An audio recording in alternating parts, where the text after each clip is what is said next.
Sadashiva Samarambham Shankaracharya Mathyamam Asmadacharya Paryantam Vande Guru Paramparam. Chapter 13, the title being Kshetra Kshetrajna Vibhaga Yogaha. In other words, the topic of differentiation between the known and the knower. So this means we have to now investigate what is the known, what is the knower, and how does this specifically apply to us, and how can this transform our direct recognition about ourselves and the world. So we're not going to just theorize about it, but we're also going to make it into a practical teaching. In chapter 13, Shri Krishna talks about several topics. He talks about the entire reality, number one. That means everything that we can imagine or not imagine, everything known and unknown, consisting of only two categories, subject and object. In other words, kshetrajna and kshetram. So when I say subject, I'm talking about kshetrajna. Kshetram is the object. So this means if we can understand these two principles, we have understood at once the entire reality because they do not exclude anything. Furthermore, Krishna talks about the values required to know this reality, which I'm speaking of, with unmistakable clarity. That is, without confusing my own or dumping my own subjectivity onto it and then thinking, yep, I've got it. And in order to ascertain with clarity, we need what's called jnanam. So in this case, jnanam doesn't just mean knowledge, but it means values or virtues required to be cultivated in order to, with lucidity, recognize the full reality. Krishna also talks about the truth to be known. That is, what is to be known. And this is called jneyam. And finally, Krishna is going to reveal what is the Lord's relationship with his creative power called Prakriti or Purusha. So all of these topics we will investigate in detail in chapter 13. In verse 1, Krishna takes on the first two words, which are kshetrajna and kshetram. And how do we start? Last week, we started with kshetram. So what is kshetram refer to? So when I say kshetram, I am referring to anything known right now. So anything that you know right now about anything, that is kshetram. This means there's not one thing that you can know that is not kshetram. So what is kshetram again? Absolutely anything known. By whom? By the knower. What is the knower? We will discuss that. But for now, whatever is known within, without, anywhere, at any time in the past, present, and future is kshetram. It refers to also the body-mind, because your body-mind is known. Whatever's happening in the body, a pain, some sensation, a headache, an ache, that is known. Whatever thought, emotion is occurring, that is known. And what is kshetram? Known. Therefore, kshetram also includes the body-mind. It also includes the universe, because whatever we think about, whatever we observe, whatever we perceive is also known to the knower. That is also known. So whatever level you look at, how deep you look at reality, whatever is looked at, whatever is perceived is still kshetram. Why? Because it is still an object of knowledge. It is still known. Kshetram has two meanings. This is where we stopped last week. Meaning one. What is meaning one? That which undergoes transformation, unceasing transformation. Find me one thing in this universe that doesn't undergo unceasing transformation. Can you think of anything? See, even if you said something, I'm going to say, you know what I'm going to say? I'm going to say, how long ago did you say that? 1 second ago. In other words, that itself was subject to time because it's gone. So even if you say, oh, you know, a Brahman, okay, how long did you say that? 1 second ago. That too was just words, gone. It was kshetram because it was object of knowledge. In order to now in reference to our bodies, let's get personal, in reference to our bodies, this which undergoes transformation, what is it specifically? We use the 5 kosha model. So what do I mean by this? By recognizing what is known to us in our bodies, in our minds, then whatever is left is kshetrajna. That is the final reality, the knower. So why is this 5 kosha? When I say kosha, I'm talking about layers or superimposition, atyasa, that which superimposes itself onto something else. Why is this model important? Because in Vedanta, we have something called upadhi and upahita. Now, what is upadhi and upahita? This is an important understanding. So suppose I have props prepared tonight. Suppose we take a jug that is clear, right? It is transparent. In fact, it's not really transparent now because you can kind of see the colors behind, right? But let's make it more obvious. Suppose I put a red glass behind. Now, to what does this redness belong to? Does it belong to the cup or does it belong to the jar? It belongs to the cup. So if I hold this, what is now upadhi? Upadhi is this cup. So what is upadhi? It means that which borrows or lends its existence to something else. That which as though lends its attributes to something else. In this case, what is this cup lending? It is lending the redness to this. And this is called upahita. What is upahita? That one which as if takes on attributes of something else. Has the jar actually taken on attributes of the redness? Shake head? No. To what does the redness belong to? It belongs to the upadhi. So now let's go back to the question. Why is this 5 kosha model significant? Because the 5 kosha is nothing but upadhi, that which as though lends its attributes to the kshetrajna, that is, to consciousness. And therefore, it's very hard to now tell to what or to which one does this redness belong to. Is it to me, the knower, or is it to something else? Therefore, what are we doing? By first recognizing what is the 5 kosha model, what is the kshetram, then we can negate that, and then what remains? The kshetrajna. That means with lucidity, I can now know who I am as this pure consciousness. So this is the concept behind this kshetra and kshetrajna viveka yoga, the distinction between the two. Okay, is that clear? Upadhi and upahita. What is upadhi? Someone tell me, please. That which lends its existence or attributes to something else. 100%. And upahita? That one which as though takes on the attributes of something else. 100%. Wow, Thomas is on top of it. 20 thumbs up. Okay, well done. Okay, so last week we started with 2 koshas. We began with Annamaya kosha, the grossest of the grossest. So Annamaya kosha means the food layer.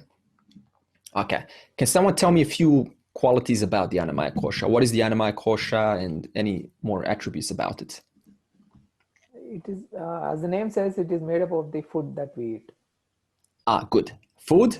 So this means, in other words, when you come onto a scale and you look down and you go yay or nay, what is that yay or nay referring to? It is referring to but this package called food put together. A bunch of cucumbers, masalas, and dosas squeezed together inside a package. We didn't go, oh, you know, that's a really hot person or some babe or something like that. Just food. Also, what else do we say about Annamaya kosha? It has 5 organs of perception. So this means this instrument called body is endowed with an instrument called the eyes, that is sight, hearing, in order to interface with the world. How? By also being endowed with 5 organs of action. So this means by my sight, I need to respond through my vak, through my speech. So therefore, 5 organs of perception and 5 organs of action is the endowment given to this Annamaya Kosha so that it can engage with the world and therefore exhaust its prarabdha karma, and therefore go through experiences for the sake of attaining one of those four goals in the Vedas: dharma, artha, kama, moksha. It is up to the person. Okay, then we proceeded onto the pranamaya kosha. This means the life force layer, the layer of energy. In some schools we call this chi. That's why we have qigong. We have spirit. We have energy qigong. So this means we're working with the energy in the body. Now, how to understand the invisible prana, that is chi, another name for it? Just think of prana as the intelligence which maintains different body functions. For example, it gives this body sentiency. How does it do this? We have prana. Prana is for automating breathing, inhale and exhale. We have apana. This is for helping the body excrete toxins like food. We have samana. This is regulating digestion, so that digestion actually has the ability to digest food and distribute that nutrition throughout the various body systems. We have vyana. Vyana is an intelligence which helps and maintains and sustains the circulation throughout the brain, throughout the heart, throughout the entire nervous system. We have udana. Udana is prana of reversal. What reverses in our bodies? Burping, vomiting. What else reverses? At the time of conception, what happens? The subtle body, the sukshma sharira, binds with the sthula sharira, with the physical body. But at death, what happens? That process reverses. Therefore, udana is the reversal prana, that which separates the subtle body, the mind, from the physical body at the time of death. That is why it's a reversal prana. So that's the last prana that is operational right before we say, oh, the soul has left the body. Common question, people say, what is the soul, right? Because that's an English word. We don't use this in Vedanta. So soul means simply the subtle body. This means the subtle body that is still carrying ignorance with it. Now it's going to go and find a new body and then start a new life. So that's what a soul means. So does the mind also fall under Andamaya Kosha? No, mind will be Manomaya Kosha and Vijnanamaya Kosha. So, okay, so good. So when I said now soul, I said the Sukshma Sharira, right? The subtle body. Subtle body equals Manomaya Kosha, Vijnanamaya Kosha, which I will now explain what they are. And what dies? The Annamaya Kosha. That's what we see in the hospital. In fact, you see, if you look at, listen to near-death experiences, right, which I do a lot because it's just interesting to listen, you'll see that the person can sometimes even see their own body, right? They can even hear what the doctors are saying and they're trying to recover the body. And usually, the person kind of sees some light and then, they're like, some angel says, come back, you haven't finished your business. In other words, you still have prarabdha karma to exhaust. And then the moment they decide to come back, the body comes back. In other words, the body depends on the mind. Shri Bhagavan Uvacha Idam Shariram Kaunteya Kshetram Ityabhidhiyate Etadyo Vetitam Prahuhu Kshetrajna Iti Tadvidaha. Sri Bhagavan said, Kaunteya Arjuna, this body is called field. The one who knows this field is the knower of the field. Thus say those who know that. So let's continue. Talking about the 5 layers. Now the mind layer, Manomaya Kosha. Kosha, as I said, is upadhi, superimposition. Okay, what is the mind? That's the question. The mind, the Manomaya Kosha, produces emotions that correspond to thoughts. The mind produces or is responsible for producing emotions that correspond to thoughts. If you have a thought of some nice, some pleasant experience in the past, then that is a thought that's going to be sent to the Manomaya Kosha and produce a corresponding emotion. And that emotion is then going to manifest at the level of the brain chemistry. And that is the Annamaya Kosha. Because what is the brain? Annamaya Kosha. The physical body. So again, the mind produces an emotion that corresponds to the thought. And then it sends that emotion to be interpreted, to be converted at the level of the brain chemistry, which our instruments can then pick up. How? We can see the limbic system. We can see the hypothalamus, the hippocampus, and the amygdala. They can produce serotonin, dopamine, cortisol, estrogen, testosterone. They can produce many hormones. Where are those hormones coming from? They're coming from the mind. Where is the mind coming from? Where is that emotion coming from? From the thought. Okay, so that's number one. Number one, mind responsible for converting emotions or thoughts to a corresponding thought. Function two of the mind. It gathers the 5 sensory data and it produces one total scene out of that environment. So your eyes are individually seeing what? Form, shape, color. Ears are individually picking up sound waves. Nose is picking up the smells.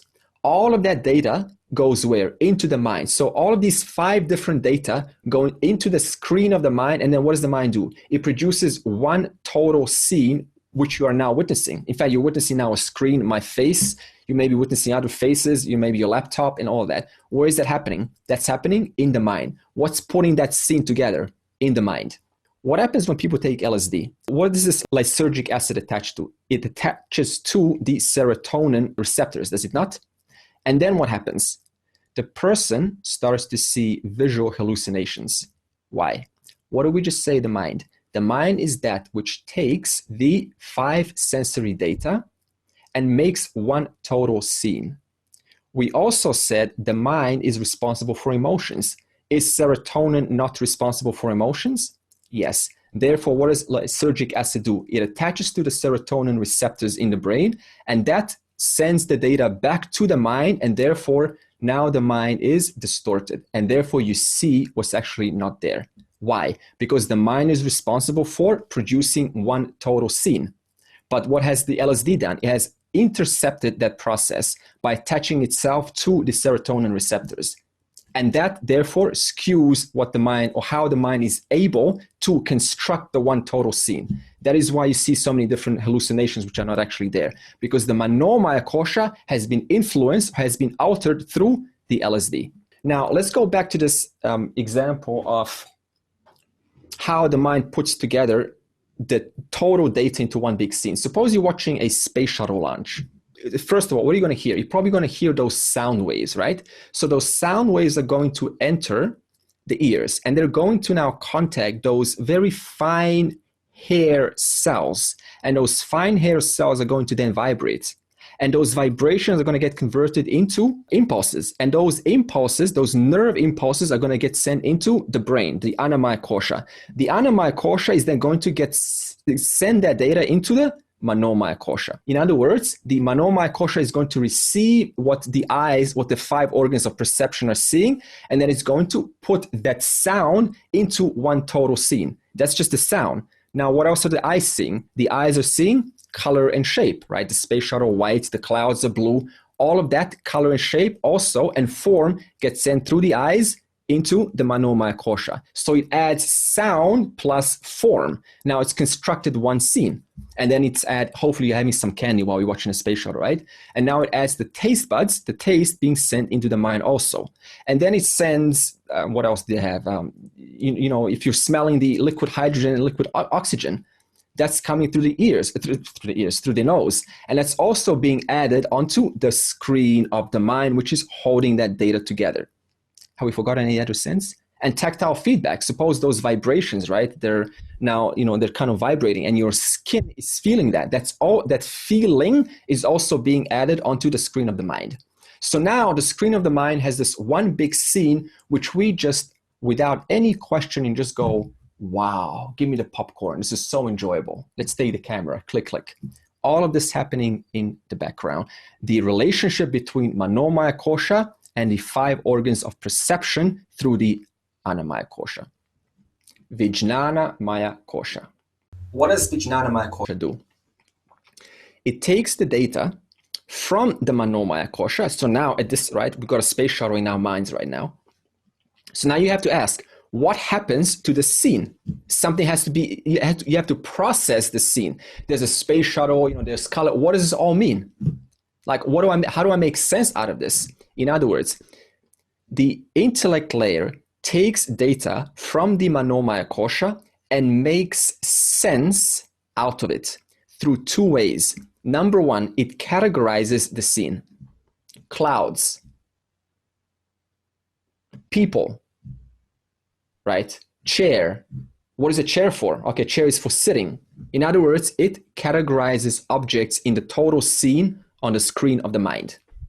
This is called viveka, discernment, discrimination. What is what? It doesn't mix up a person with a space shuttle or a space shuttle with a bird. It said this is a man-made object and this is a bird. So that's the first function. The second function is it gives meaning or a conclusion to what it processes. Oh, there's a person with color. He's a gangster. What made up that conclusion? The intellect. In other words, the intellect looks at the scene and then it judges, it evaluates what is what. What is the meaning of this? Oh, space shuttle, there's some smoke coming out. Danger. In other words, it gives meaning. It associates meaning to the scene. Oh, someone smells. What does the intellect do then? It moves this Andamaya Kosha maybe 2 meters away. In other words, the intellect assesses the total scene and then it applies viveka through discrimination by categorizing the environment, and two, by putting or adding meaning or conclusion onto what things are. For example, he or she is late. I am not loved. They don't love me, because if they loved me, they would come home on time. They're interested with their friends. They obviously don't love me. What made up that conclusion? Viveka. What about quality time? Oh, you're not spending enough time with me. Right? We're supposed to spend more time together. You only spend 1 hour with me. If you spend 1 hour, then what's my conclusion? You don't love me. If we spend 2 hours, then you love me.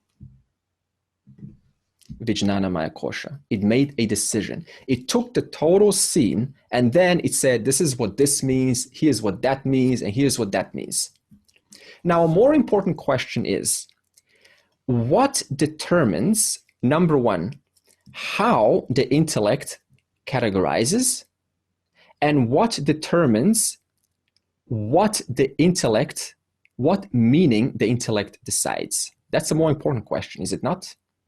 Okay, we get it. So far, the intellect simply evaluates, puts conclusions here, maybe puts some meaning onto that. But you say, well, what exactly is causing this mechanism, this Vijnanamaya Kosha, to decide that? Why has it chosen option A and not option B? Why does it choose that I'm not loved or not worthy of being loved since my partner is not home on time, instead of being worthy? Why does it choose that? So now we can get more personal, because now we're talking about human behavior, the driving force because of which we think in a certain way. So the answer to this is Karna Sharita. In other words, the causal body. This will come next, and I'll talk about the Karna Sharita. So again, the question was, what makes you think the way that you do? What makes you decide in the way that you do? Answer, Karna Sharita, causal body. Before we get there, carry on with the intellect. What specifically does the intellect mechanism, the buddhi, do? It is responsible for problem solving. If I say right now, what is 2 plus 8?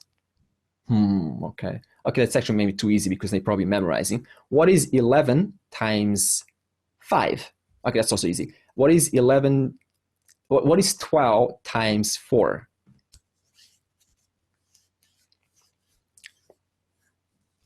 What's 1,048,576 divided by 25 to the power of 19? Lots of problem solving involved, right? But however, you're at whatever level you're at. In fact, you will find some, maths masters, right? They will simply, they'll just respond like that. In other words, they're using their Vijnanamaya Kosha, which is responsible for hearing the question, what is 2 plus 8? And that is presented on the screen of the mind. And then the Vijnanamaya Kosha goes, okay, what does the number 2 mean? What does the number 8 mean? And what does the number plus mean? Okay, and now let's process that and let's give the conclusion, 10. So problem solving, decision making. If you chose to put maybe 1 gram of sugar and not 2 grams of sugar in your tea, that is done by the Vijnanamaya Kosha. Insights. Oh, I have a big insight, a profound epiphany, a realization of some sort, a discovery, a self-discovery. What happened? The Vijnanamaya Kosha has worked in the background and has delivered that onto the screen of the mind. Discrimination. What is what? Now, inside this buddhi, there's another mechanism called the Ahamkara. What is the Ahamkara? It isolates, it localizes, it contains the experience of the total individual. What is the Ahamkara? Whatever is going on in your 4 koshas, in these 4 koshas, to whom does it belong? It belongs to these 4 koshas. For example, suppose that Lorena is hungry. Suppose Lorena is hungry. Does she start feeding Sandy? Oh, I'm hungry. Open your mouth. What are you doing?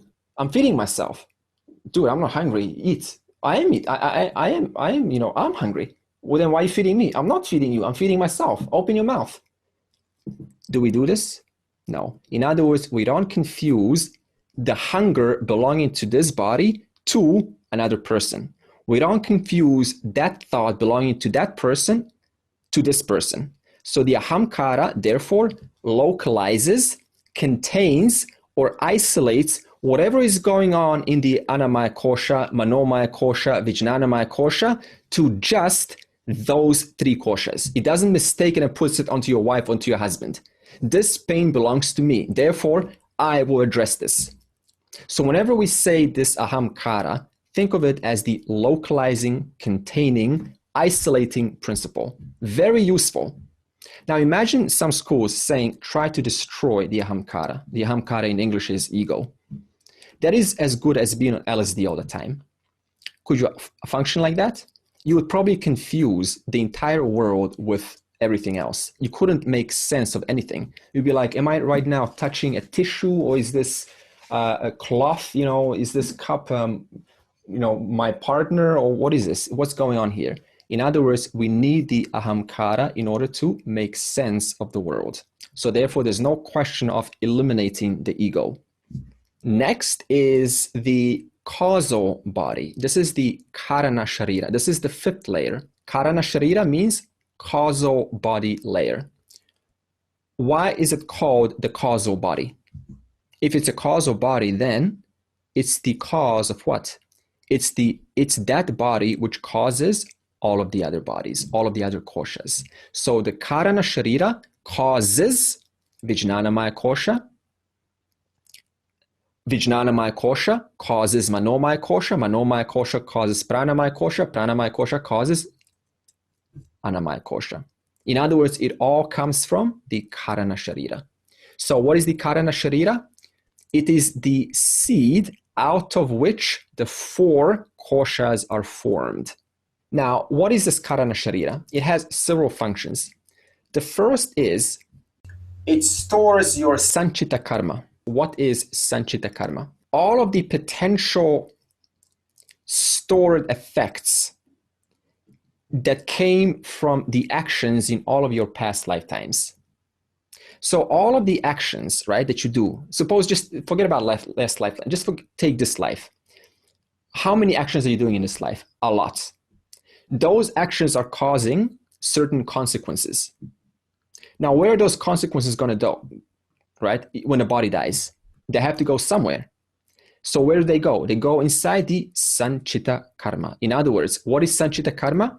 It is that place which preserves all of your unexpressed effects, all of the unexpressed effects caused by the actions in previous lifetimes. So for example, suppose 5 days before this person dies, right? And suppose that I go and kill someone. Then where is the effect of that going to go? It has to go somewhere. It's going to go in the Sanchita Karma. Therefore, in the next birth, that Sanchita Karma is then going to offload a portion of itself onto the new life. And that portion is called Prarabdha Karma. So what is Sanchita Karma? all of the that yet to be, all of the effects that are yet to happen in future lifetimes, but haven't yet expressed themselves because you're busy expressing just one lifetime, right? In other words, this lifetime that you're living right now is prarabdha karma. Where is that prarabdha karma coming from? The Sanchita Karma. What is your Sanchita Karma? Infinite amount of effects that are yet to happen in future lifetimes. Of course, now the question is, if there's infinite amount of effects that are yet to happen, then how am I ever going to stop being born, right? We will talk about this later, because obviously moksha is about destroying the Karna Sharita, the causal body from which nothing else can come. That means no more, because what's the causal body? The seed which produces the other bodies. So if you destroy the causal body, then there is no more 4 bodies to be produced. Therefore, that is the end of rebirth. So number 1, what does the causal body store? Sanchita Karma. What is Sanchita Karma? All of the unexpressed effects stored in one place, assigned to just one person. What is prarabdha karma? A portion of that Sanchita Karma taken and assigned to just one specific lifetime. In the Katha Upanishads, it states that at the time of conception, every person is assigned, every jiva is assigned a certain amount of breaths for the sake of exhausting the prarabdha karma. At the time of inception, every person is given a certain amount of, a certain number of breaths. Of course, some people abuse that because, the more you breathe, the more you stressed out, the more breathing, and therefore the shorter it is. So this really changes your relationship if you now think about the health industry. What is the health industry saying? Oh, you can extend your lifetime, right? Just have a little bit of powders and, have a lot of vitamins. We've got the solution for you. Extra 25 years. It changes your relationship, number 1. Number 2, ironically, yes, life can be extended through yogic techniques. For example, we have Tirumular in his book Tirumandiram, who wrote in 3,000 verses on different techniques on how to attain certain siddhas, that means certain powers. Now the question is, why did yogis extend their life? Did they just do it for the sake of extending their life? No. There's a certain process to extend one's life for the sake of attaining moksha. In other words, why die early when one can why die early and start one's life again when one can preserve their existing life and therefore use that as an opportunity to ascertain the final reality? So this is the real reason behind these yogic tantra techniques of life extension. We're not talking about the Karna Sharita.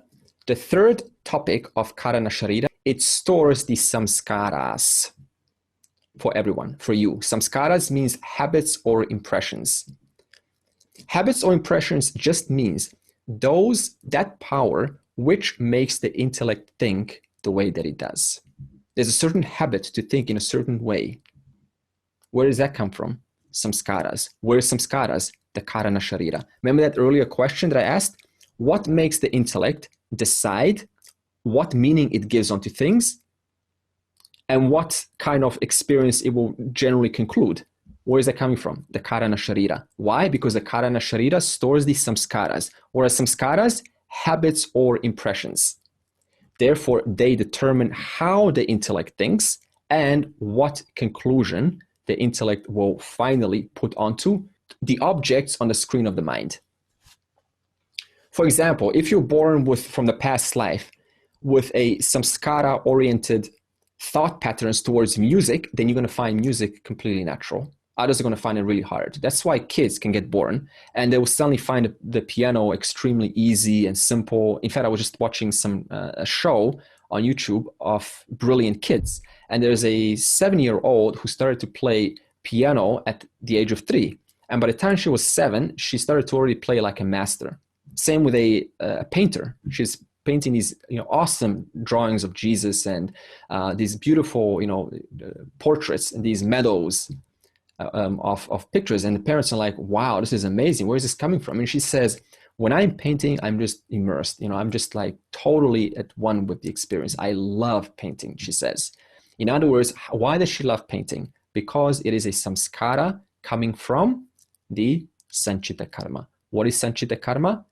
That place which stores all of the unexpressed effects. So in this life, she happens to have had a portion taken from that Sanchita Karma, and that portion, called Prarabdha Karma, includes samskaras for painting. Therefore, she finds herself naturally privileged to paint. So these samskaras then shape the jiva's personality by the time they're 13.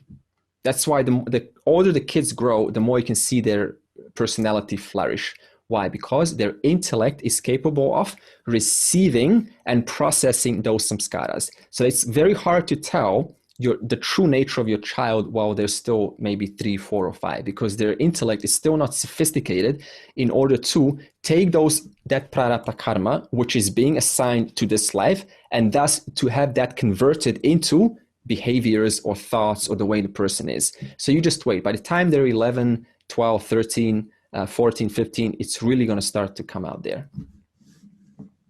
Yeah, surprise, surprise. Oh, what happened? Where did that person go, right? Free will belongs to which kosha? Free will doesn't belong to any, because it's an intelligence of itself. In fact, you just always, thank you for following my thought pattern. So through this jiva's free will, we can now say, what is the jiva capable of doing?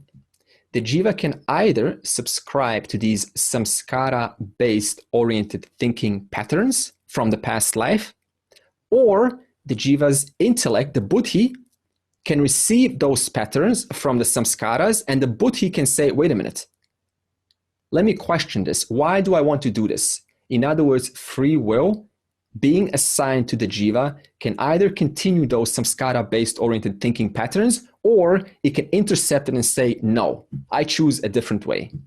So this is the privilege of a jiva. It's called free will, purushartha. So Pavan, purushartha, free will, is an order of itself. It's not stored anywhere. It's just an order given to the individual. Okay. Just like a biological order is given that preserves, and a physiological order is given to preserve the health of the body without you having to worry about it. In that same way, free will is an order given to the human being.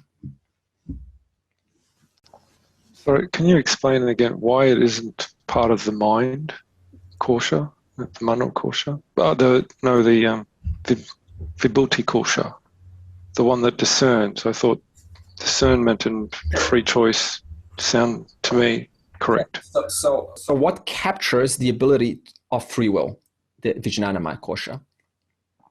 So it's not like it's a sign. It's not like, it's a drop down into the Vijnanamaya kosha. It's provided to the intellect. And the intellect is capable of discerning A from B. But only the human intellect is capable of doing that. So where this free will is stored, that we don't know. But it is an intelligence of itself. It is an order, just like dharma. Like where is your capacity to not hurt stored? Is it stored in the Annamaya kosha? Is it in the Pranamaya kosha? We don't know. But we do know one thing. Dharma is in the heart of every man. Where specifically? Who knows? But we do know it is an intelligence. And how do you know that? Because you don't want to hurt yourself. You don't want to hurt others. Where is that specifically captured? In the buddhi. Why? Because the buddhi is capable of thinking about or reflecting about its own behavior. That's what we call a human being is self-aware. What makes it self-aware? The buddhi. Why is the buddhi capable of making a person self-aware? Because it's capable of reflecting consciousness. And I will get on to reflected consciousness a little bit later because we're jumping up. Is that answering a little bit, Lloyd? Yeah. Yes, thank you. Yeah. Can I ask a question? Yes, Shiva. So where does the kshetram or the field, how does it relate to any of these koshas? Is the kshetram limited to the Annamaya kosha, or it sounds to me like more also on the Vijnanamaya kosha? Okay, good question. So how does the kshetram relate? How does this field relate? We'll use the word field later. How does the kshetram, that which undergoes constant transformation, relate to these 5 koshas? The question is, why did I expound this teaching now? Because it's undergoing transformation. In other words, whatever is kshetram, that is the 5 koshas, is not I. So how does the kshetra relate to the 5 koshas? These 5 koshas are all undergoing change. What is kshetra? That which undergoes change. So I simply added these 5 koshas for the sake of relating it to you, the person. I could have just said body and that's let's move on. But I want to really get specific and get to help us to understand our body. What is it about our experience that undergoes transformation? By understanding that, then we can say, okay, so then whatever transforms, whatever undergoes change, which is those 5 koshas, is not me. Therefore, now the question is, then who am I? That I will come to later. Is that a little bit more clear, Shiva? So the question was, how does kshetra relate to the 5 koshas? So when I say kshetra, from the standpoint of the body, mind, what I really mean is the 5 koshas. I just made it more specific instead of just saying the word kshetra. Okay, so all of this was meaning 1. Remember earlier on I said there's 2 meanings when we say kshetram. Now meaning 2. And this is going to come back to Shiva because he's used the word field. So what is meaning 1 of kshetram? Someone feedback to me, please. The 5 koshas. 5 koshas, or all that can change. All that which changes. It undergoes alterations, modifications in any form, shape, manner, at any time, past, present, or the future. That was meaning 1. Now, meaning 2. Kshetram means agricultural land or agricultural field, just field of land. Now the question is, what do you do on a field? Do you just kind of, as a farmer, just have a field, invite your friends and say, hey, look at my field? No. What do we do on a field? We sow seeds. We harvest food. Yeah, we throw little seeds into the soil. We throw little seeds into the soil. Why? Just for play of it? Oh, look, today I threw 50 seeds into the soil. And then we go home. We don't do that. We throw seeds, we plant seeds into the soil so that then we can take care of those seeds through our efforts so that those seeds can then grow. And then when they grow, they produce fruit. And when it produces fruit, you just go, hey, nice fruit. Let's take photos and put on Instagram of these fruits. You don't do that. You then consume those fruits and you enjoy them. Depending on how well you've taken care of that seed and how often you've watered it and how many fertilizers, hopefully organic, you've given it, depends on the quality of that fruit which you are now consuming and tasting. If I haven't taken care of my seed, my plant, then the taste will be a manifestation of that care that came in the past. That means how I take care of things is how good or how, quote, bad, how pleasant or unpleasant of the experience I receive. So what does this mean? It means that kshetram is a field. That means this field is a medium by which the seed can produce fruit. It is a medium by which the seed can grow, give out its fruit, and then be consumed. Similarly, let's apply this to you. Kshetra means body. But what is a body? It is a medium by which the causal body, what do we say about causal body? The seed which gives birth to all of the other koshas. So the kshetram is a field, a medium by which the seed can grow into what we call our life. And thus we can consume experiences of whatever that life happens to produce. If it produces on the basis of your samskaras a pleasant life, then you're consuming pleasant fruits. What is kshetram?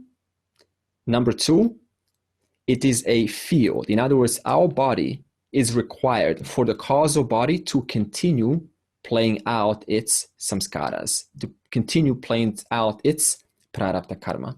So the body is a field. Now let's take this into a question.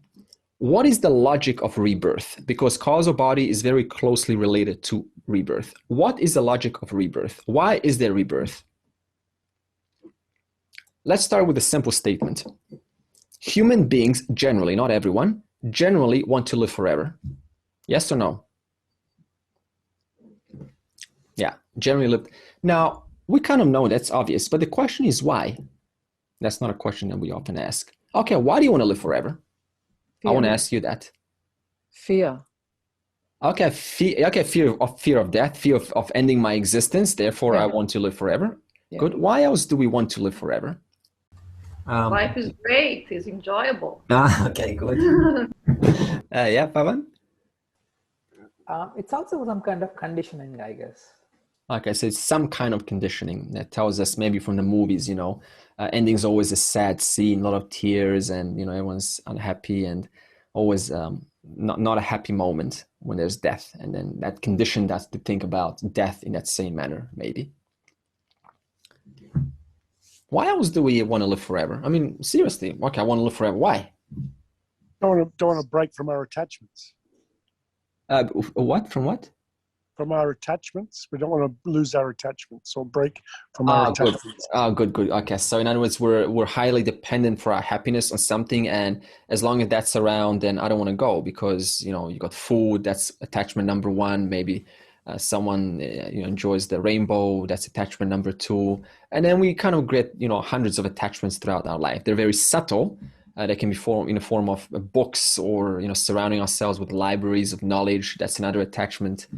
Vedanta can be another attachment, etc. So we don't want to let that go. Robert?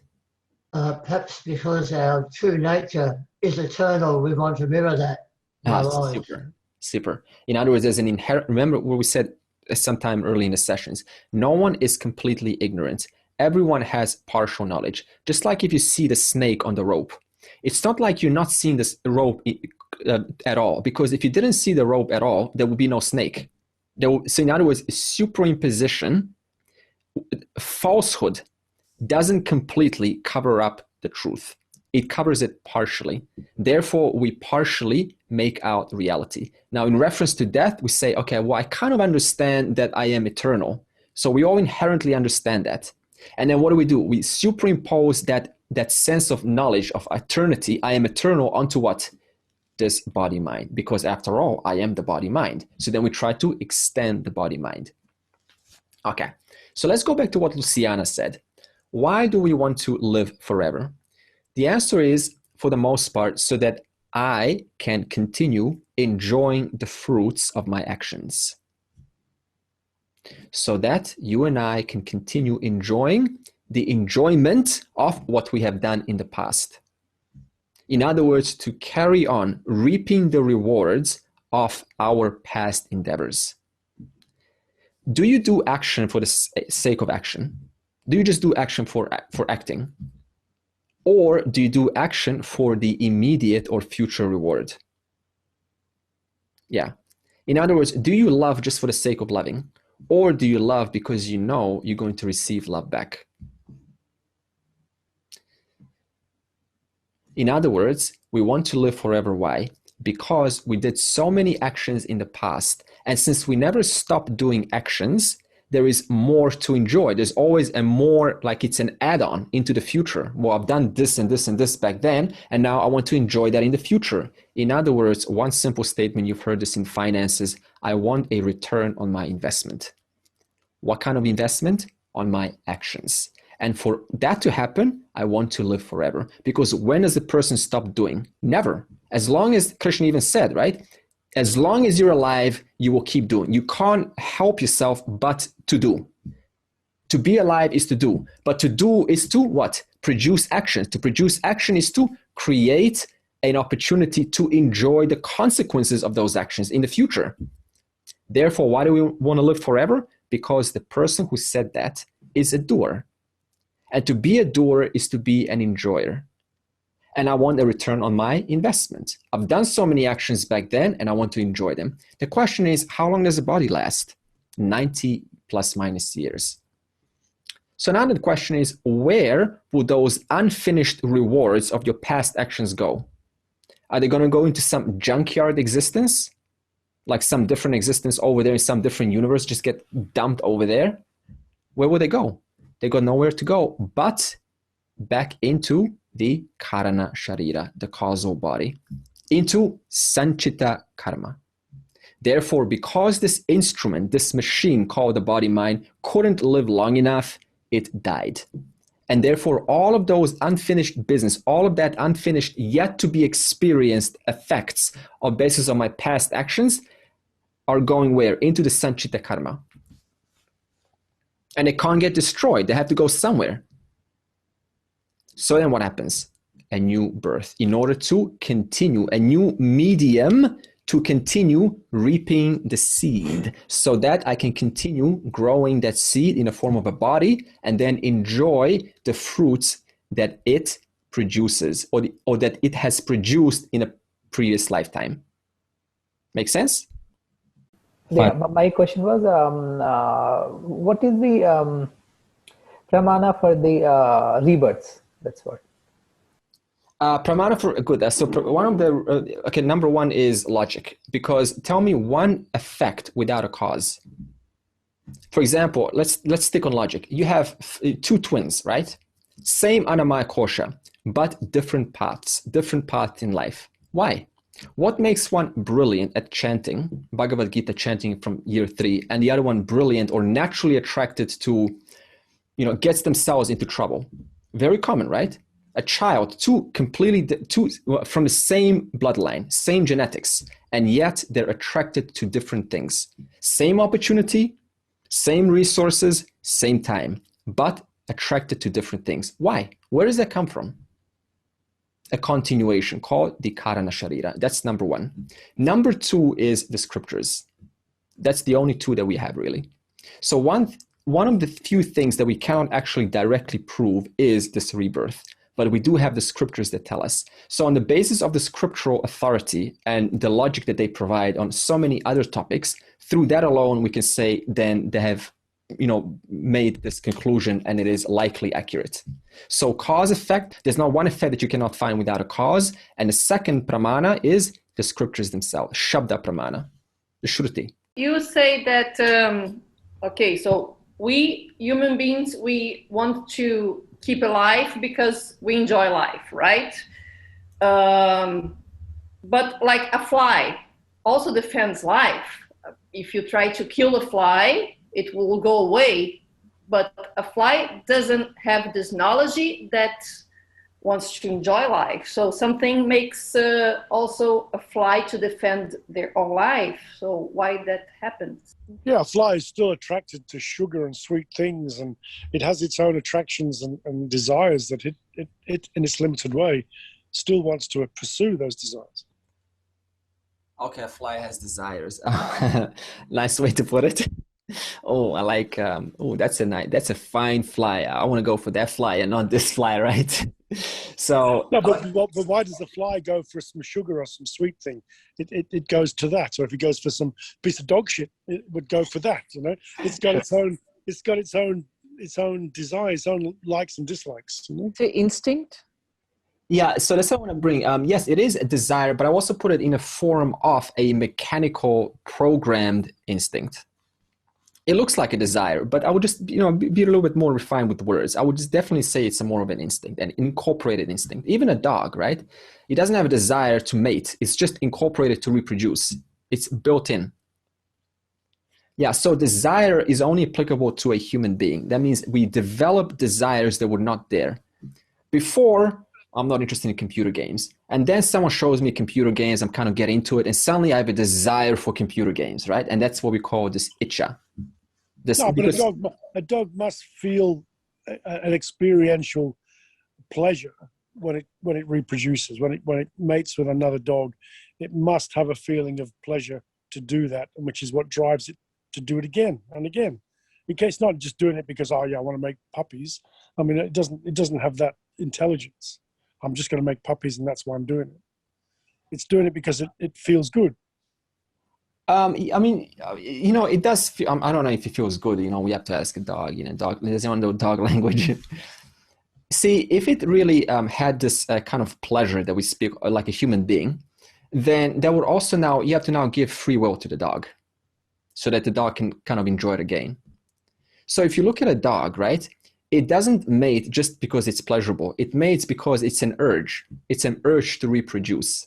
Now, whether it enjoys it or not, I'm not sure, but it's still programmed to reproduce. Yeah, it's got an itch. It wants to scratch. Yeah, it wants to scratch the itch. Yeah. Okay, so also wanted to say that every human being is endowed with three powers. The power to know, that is Jnana Shakti, the power to desire, Ichcha Shakti, and the power to Kriya Shakti. Power to do, power to desire, power to know. So these three powers is what a human being is endowed with. And for example, desiring, I desire X and not Y. And because I can desire, I am thus given free will.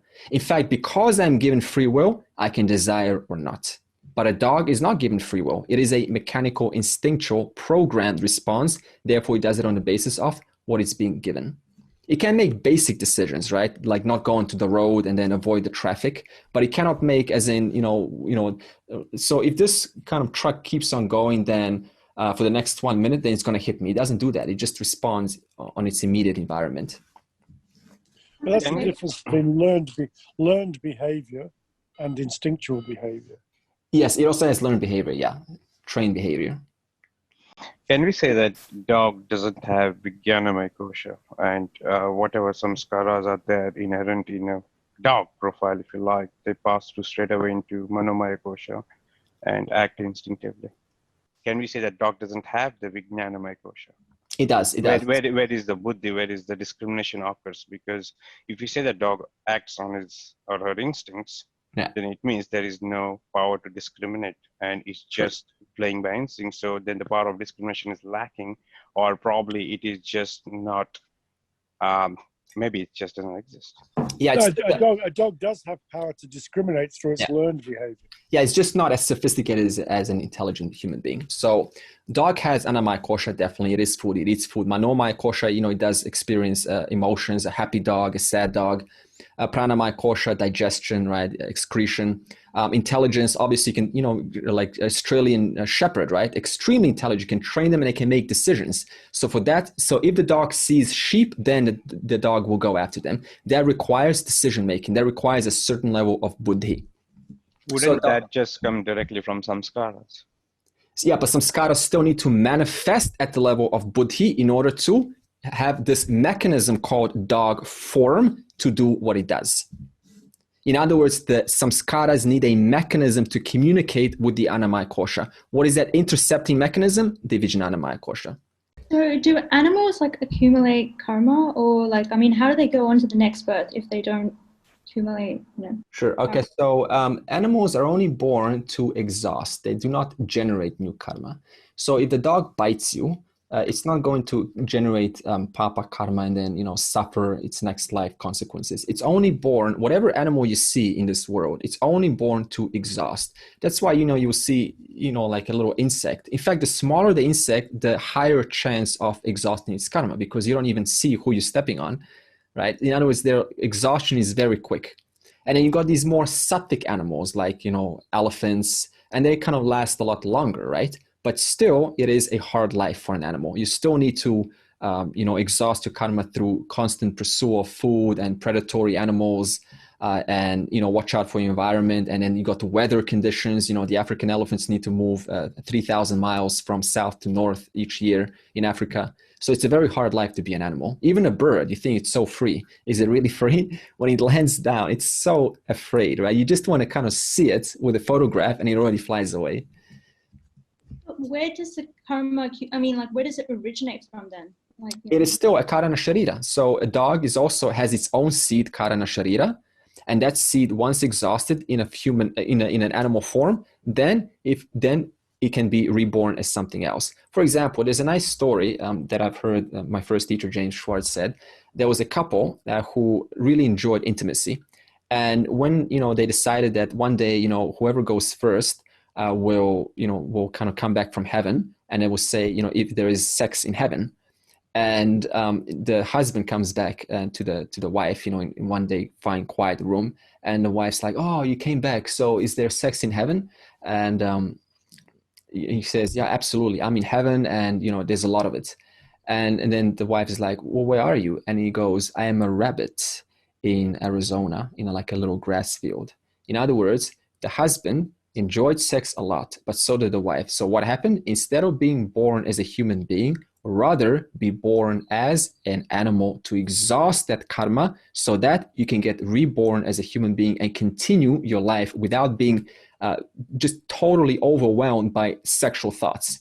In other words, there's an intelligence that manifests the right body for the strongest form of desire to be exhausted. And how is that desire? This is coming back to what Martin was saying. How does that desire get exhausted? Through the animal form most suitable to exhaust that particular samskara.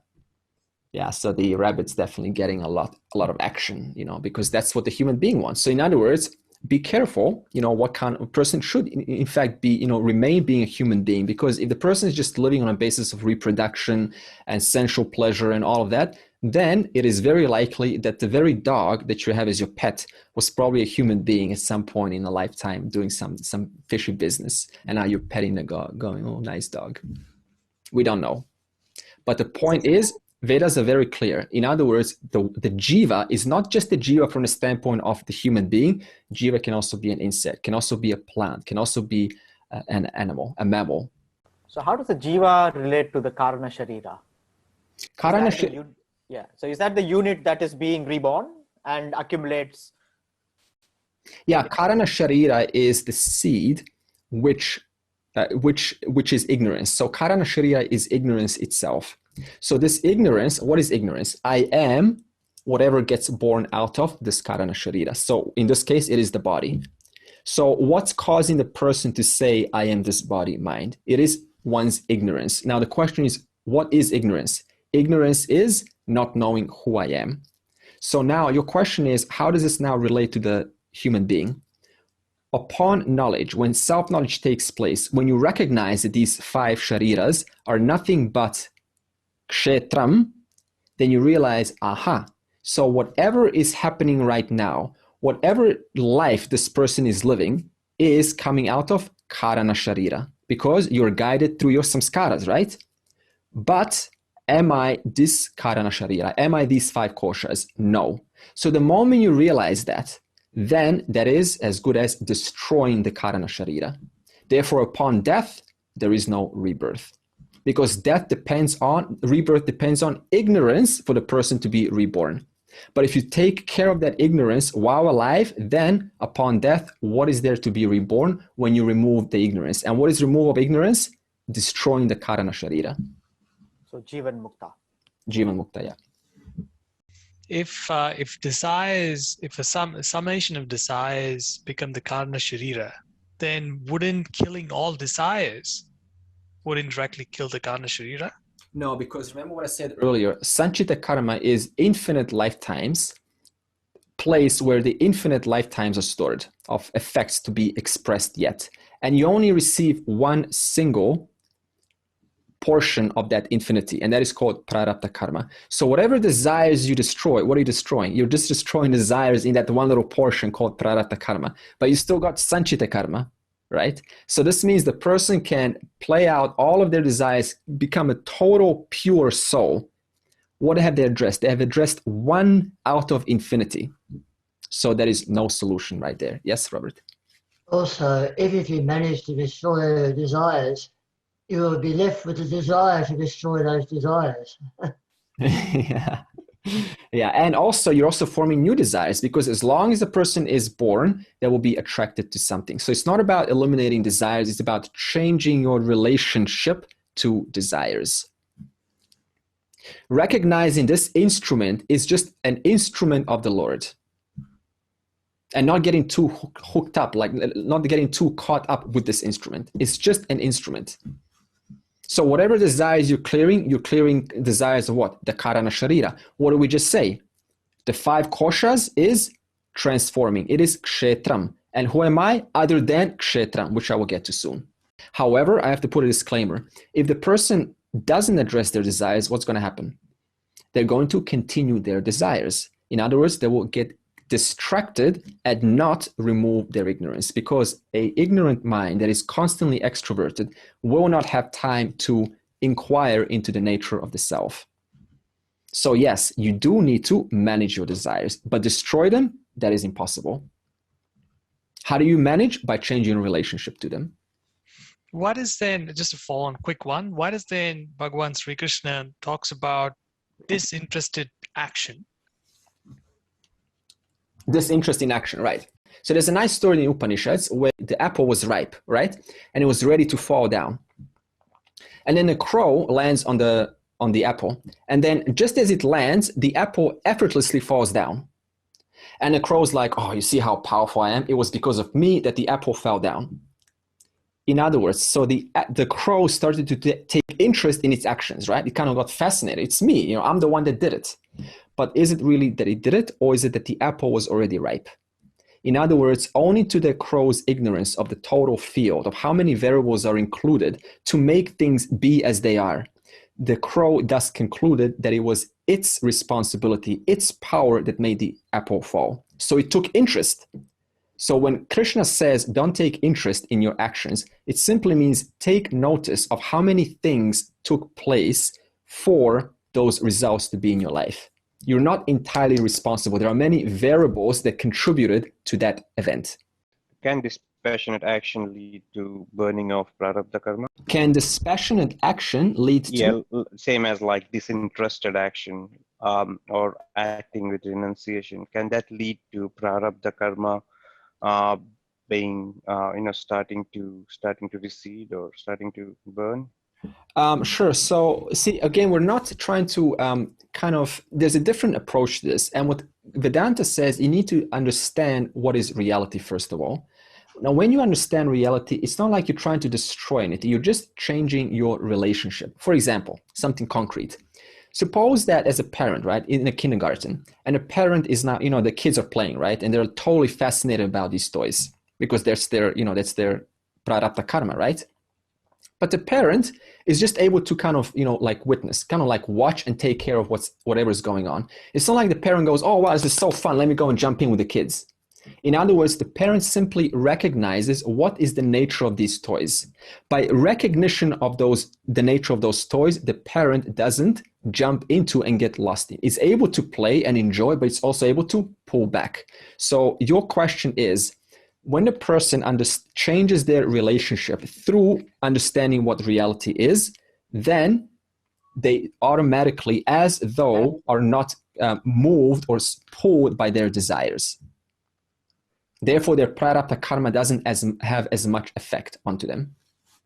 Okay, so summary so far. Okay, what is kshetram? Summary. Whatever is experienced in the past, present, and future, whatever it is. Yeah, what about that also? Why? Because that's an experience. Yeah, but that's also because there was an experience. When? Now. It happened right now. I don't believe it. That's also an experience. Why? Because there was a thought in the Vijnanamaya Kosha happened right now. Kshetram. Whatever is experienced in the past, present, or the future is kshetram. Whatever is changing in quality or quantity in time is kshetram. Now I feel more relieved. Now I feel less relieved. Now I feel more clear. Now I feel less clear. Kshetram. Oh, I'm totally confused right now. Kshetram. Because it is changing in quality and quantity. Yes, Robert. If whatever is experienced is kshetram, does this mean that the self, the Atman, can't be experienced? Right now, I'm not at Atman yet. So let's stick to anything that is an object of knowledge. So whatever happens in time, including dream time, is kshetram. I had a dream last night. Well, who hasn't, right? Kshetram. Because when did it happen? When was that experience? In time. What does kshetram include? Body, mind, and this universe. They're all made up of the same content. In the Vedic model, the 5 elements, or the 3 gunas, which I will discuss later, these 5 elements of the 3 gunas. Any other questions about kshetram before we move on to kshetrajna? And then we can go on to Robert. So would it be right to say everything that is knowable is kshetram? Yes, anything that is an object of knowledge. Object of knowledge, glass. See, even that question right now, Shiva, right? That was an object of knowledge. That's why you asked me. If it wasn't an object of knowledge, you would have never brought it up. So no matter what you reply, what you think of at any moment of time, past, present, or future, will be under the category of kshetram. Even if you say I, kshetram, because you said that right now, and you didn't say that just a moment ago. Category number 2, kshetrajna. New headline. Okay, first of all, what is kshetram? Let's go back to the revision. Any experienced object. Any whatsoever. In your mind, in your thoughts, in your emotions, at any one of these 5 koshas, kshetram. So whatever is happening in the emotions, in the Manomaya kosha, whatever you're feeling, oh, I feel enlightened, kshetram. Oh, I feel so expensive, kshetram. Why? Because feeling is in the Manomaya kosha. I'm very smart, kshetram. Why? Because that conclusion was made where? In the Vijnanamaya kosha. I feel so energized. Oh, I must be in touch with Bhagavan right now. Kshetram. Why? Pranamaya kosha. Whenever you feel energized, that wasn't there just a moment ago, it is now. In other words, it came in time. Kshetram. I have a doubt. What about kshetram? Where is doubt? Vijnanamaya kosha, Manomaya kosha. I don't believe you. Again, kshetram. That's a conclusion in Vijnanamaya kosha. No matter what you say at any moment of time, even at death, you know, when those people sometimes they report, you know, having experiences, oh, you know, I died and then I saw my body there and then I was like with the angels, I saw the light, right? What was the light? Object of knowledge. What was, you know, they say, I saw Jesus, I saw, you know, my personal deity. Kshetram. Why? It came in time and it is an object of knowledge. No matter what you say at any moment of time, in any world, in any loka, kshetram.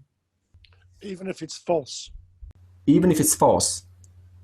Well, false or true, that's just the perception, the conclusion of the intellect.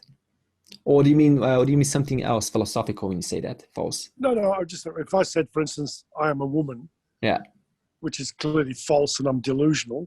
Yeah. Yeah, that's still, yeah, because yes, because that just took place in your mind, right? Because see, any thought takes place where? In the mind. No matter what you say about anyone, is taking place where? In one of the 5 koshas, specifically the Manomaya kosha and the Vijnanamaya kosha, in the mind or the intellect. Andre? Yes. I've just got a question about what Vedanta talks about with telepathy. Remind me, telepathy, give me a definition of it. Well, I guess it's connecting with someone else and having a feeling of what they're going through or a thought that comes through from them. Someone's in trouble or something like that. Good. Excellent example. I remember some years ago when my mom's mom died, my grandmother, and the night that she died, my mom had a dream of her dying. Is that the example of telepathy, right? You just know. In fact, a lot of parents would know this, right? Your kids are in trouble and you just have this sense, you can't explain it. And that is, in Kelsey's terms, telepathy. So this is also an intelligence, an intelligent order, except this is, it's an intelligence that's able to, pick up on things that are related to you. There is also kshetram. Because it wasn't there a moment ago, and now it is. Therefore, it's in time. Kshetram. Andre, so kshetram can be like a field of experience. Anything you experience in a field, then that's a kshetram. Absolutely. Including the experience of you having now told me that, and the experience of now me talking and replying to you. This is all an experience right now. This webinar is an experience. Kshetram. It is an object of knowledge. Oh, I had a webinar last night, and here's what happened. All of this is knowledge known. Kshetram. In other words, anything that can be objectified, turned into an object of knowledge. It is known.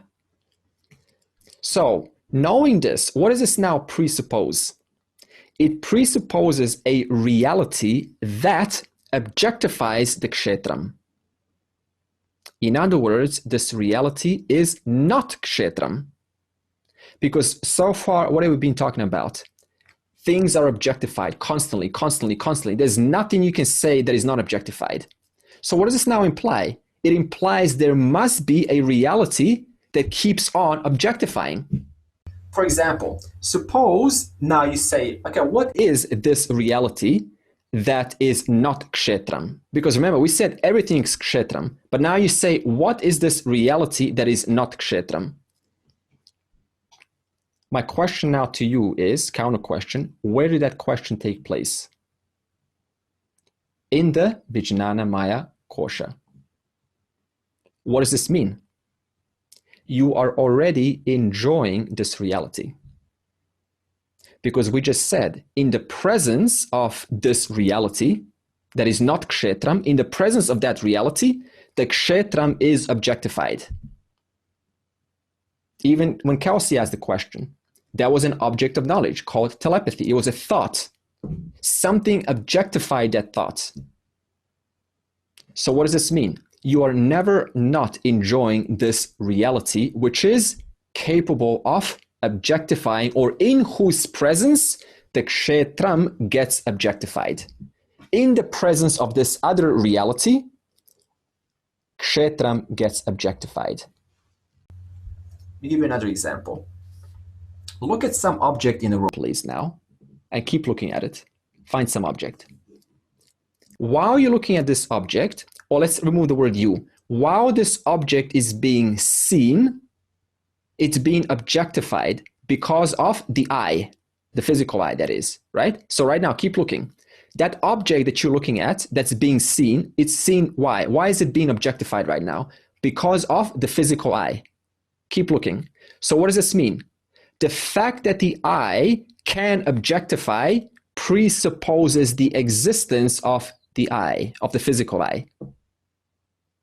In other words, even though the physical eye cannot perceive itself, the fact that there is perception shows that there is the presence of the physical eye. You can now stop looking. You understand this logic? So the eye can objectify everything except itself. But the fact that there is objectification implies the presence of that which objectifies. You understand this? So even though the eye cannot perceive itself, it doesn't matter. The fact that there is perception implies the presence of that which perceives. In this case, the eye. Another example, any photograph you look at right now on Instagram, or even as yourself as a child, look at any photograph whatsoever. What does the photograph imply? The presence of the photographer. Do you see the photographer? Never. But in other words, wherever there is a photograph, a scene must mean there must be one in whose presence or because of whom the photograph is taken. In this case, the photographer. So this means you don't have to now say, I don't believe in a photographer. He's not there. Just the mere fact of the photograph implies the existence of the photographer. Just the mere perception right now implies the presence of the eye. In that same way, the mere fact of everything that's being perceived, everything that we've talked about, the kshetram, the 5 koshas, implies what? There is a reality that is in whose presence that kshetram being perceived. And when are you not perceiving your thoughts? In fact, every question that you posed in this webinar was nothing but an object of knowledge in the Vijnanamaya Kosha. In other words, it was perceived, which means what? There is a reality in whose presence that thought was perceived. Thus, you call that out and ask the question. And this reality that we're talking about, this illumining, this awareing, this conscious reality is called kshetrajna. In other words, whatever is perceived, whatever is known, implies the presence of a conscious subject. The conscious subject is kshetrajna, the one in whose presence everything is being known. What is the known? Kshetram. And finally, before we close, the question is, what is the description of Kshetrajna? Kshetrajna is not a part, product, or property of the body. You cannot now look inside and go, oh, where's this Kshetra? Is it in the Vijnanamaya Kosha, huh? Oh, it's in the Manomaya Kosha. It's in the leg. It's in the heart. Just go within and just discover yourself. Just go deep within and find yourself. Dude, it is not a part, product, or property of the body. You ain't going to find it anywhere. 2, it is an independent reality. It is an independent reality that pervades the body, that pervades the mind, that pervades the body-mind instrument, and thus makes it sentient, thus makes it self-aware of itself.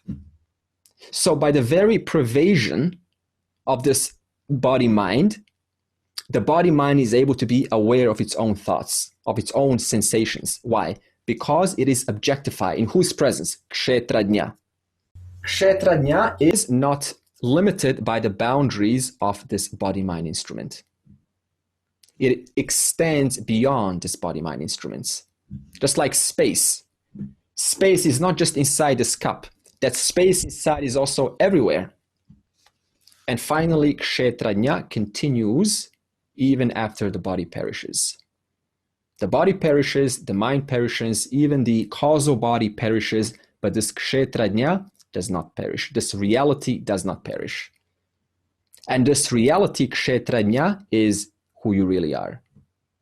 I am. Whenever you say I am, that I am is referring to Kshetrajna, the one that never perishes, the one in whose presence Kshetram is objectified.